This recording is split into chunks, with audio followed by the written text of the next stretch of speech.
जड़े businessman jar नाम प्रकाश से बहु परिश्रमी से बहु परिश्रम करी बहुत टंका रोजगार करे किंतु ता मन रे गोटे दुख कारण ता ठारू ता पुओ पूरा विपरीत से पैसार मूल्य बुझिलानी जहाँ बापा रोजगार करे से ताकू अଯଥାରେ खर्च कर उड़ाए।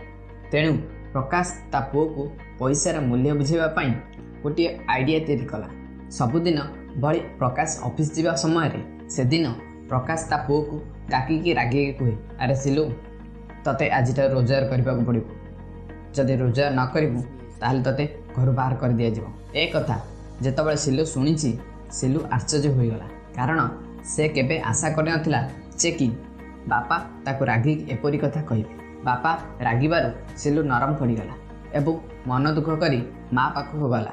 यापर माँ पाखे मन दुख करी कहे, मामा मामा बापा मते रागिकी कहले जे कि काली ठारू तते रोजगार करने को पड़ो, जदि न रोजगार करू ताले से मते घर बाहर करदेवे। माँ तो ममतारे बंधा, से केबे चाहिबनी जे ता ठारू ता पिला दूरे जाऊ बोली। तेणु माँ सिलू को गोटे सुनार पैसा दे कहे, अरे बाबा ए पैसाटा ने बापा जेतेबेले संध्या बेले घर को आसबे सेतेबेले तांकु ए पैसाटा देदेबू एवं कहबू मु आज ए पैसा रोजगार करछि। संध्या हुए प्रकाश घर को फेरे एवं सिलू को पचारे, अरे आज केते टଙ୍କା कौन रोजगार कलु? सिलू खुशी से पैसाटा झट किना बापा को दे दिए। प्रकाश से सुनार पैसाटा देखी जानीपे आउ कहे, हौ ए पैसाटा ने आम बगीचारे थिबा कूअरे नहीं पकई दे। यापर सिलू मध्य से पैसा को नहीं कूअरे पकई दिए।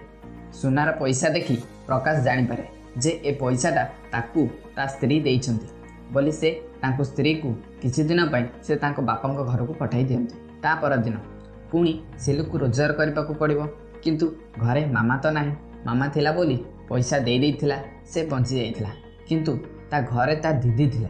तेणु से जाई ता दीदी को सब कथा कहला। तेबे दीदी स्नेह रे 5 टଙ୍କା दे कहला बाबा आसिले दे देबो एवं राति रे प्रकाश घर को फेरे सेतेबेले सिलू ने से 5 टଙ୍କା दे। यापर प्रकाश सिलू को कहे, हौ ए पैसाटा नहीं आम बगीचारे थिबा से कूअरे नहीं पकई दे। यापर सिलू मध्य से पैसा नहीं कूअरे पकई दे।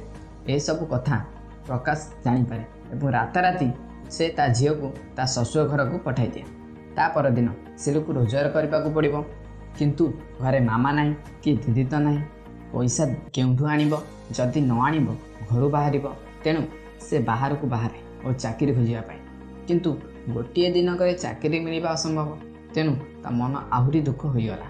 किछि समय पर से गोटे दुकान रे पचारि पारु दुकानी कहला, जदि तू ए ट्रक रु जिनस काढ़ी आनी मो दुकान में थईदेबू ताहले मु तते पैसा देबी। सिलू उपाय शून्य होई से काम कला एवं संध्या बेले को से दुकानी ताकू से 100 टଙ୍କା देला। यापर सिलू से 100 टଙ୍କା आनी घर को फेरे। घर को फेरी ता बापा को से 100 टଙ୍କାटा दिए। यापर प्रकाश से पैसा को पुणी सिलू को फेराए एवं कहे, ए पैसाटा नहीं आम बगीचारे थिबा कूअरे नहीं पकई दे। ए कथा सिलू शुणी रागिगला एवं कहे, बापा तमे जानिछ मु आज केते समय खरारे बुलीची, ट्रक रु जिनिस काढ़ी मो हाथ बिंडी हो जाइछि आउ मु गोटे बेला खाइनी। तेबे मु एते कष्ट करी ए 100 टଙ୍କା रोजगार करछि, तमे पुणी मते कहूछ ए 100 टଙ୍କା को नहीं कूअरे पकई देबा को। यापर प्रकाश कहे, जनकर कष्ट अर्जित धन को जदि एहीपरि अଯଥାରେ नष्ट करा जाए ताकू किपरि बाधिबो जानिलु। यापर सिलूर मुंड तळकु होइगला। सांग माने तमे देखिथिबो जेतबेला आमे स्कूल किंबा कॉलेज रे पढ़ला बेले घर बापा माँ मैंने आमको किसी पैसा दे था खाଇବା खर्च का, किंतु मु देखी बहु पिला या अଯଥାରେ एवं निशा द्रव्य भी किଣିकी पैसा नष्ट करते। तेणु जिनस कि सब जिनस खर्च करने पूर्व थरुटे बापा माँ किपरि से टंका रोजगार करछंती ता विषय चिंता करी खर्च करिवो। कहूँ जदि भिडियोटी भल लगी तो लाइक करिवो, एमती भिडियो देखिया चैनल को सब्सक्राइब करिवो।